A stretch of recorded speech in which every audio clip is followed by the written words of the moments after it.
ВМРО би организирала нещо, което би снимала по този начин после.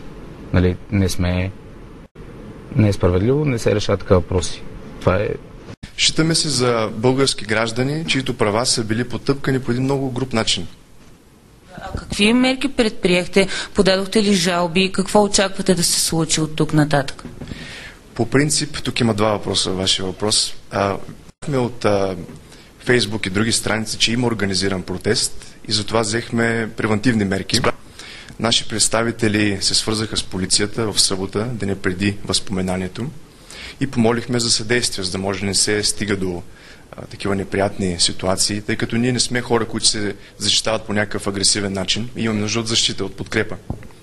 Но в крайна сметка виждаме какво стана.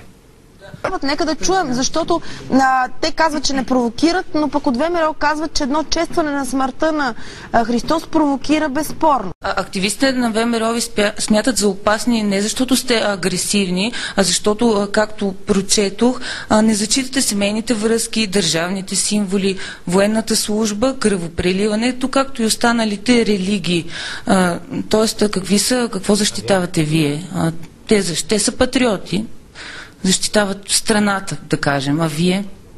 Какви са ВМРО, аз няма да коментирам. Имам своите чувства, но сега съм като представител на тази организация, така че няма да говоря за това. Това, което ВМРО смятат за нас, те ясно го казват и показват. Значи за тях ние сме, както те се изразяват, ние сме изроди, ние сме като полухора, които могат да стоят и да бъдат бити с камъни и по друг жесток начин. И те гледат това.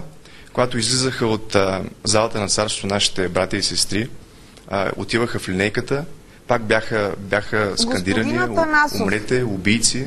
Това не е човешко отношение просто. Религиозно вероизповедание у нас. И какво защитават? Нека да чуем, защото те казват, че не провокират, но пък от ВМРО казват, че едно честване на смъртта на Христос провокира безспорно. Но въпросът ти беше много конкретен и въпросът ти не беше насочен какви са ВМРО. Ти много простичко го попита какво защитават свидетелите на Йехова.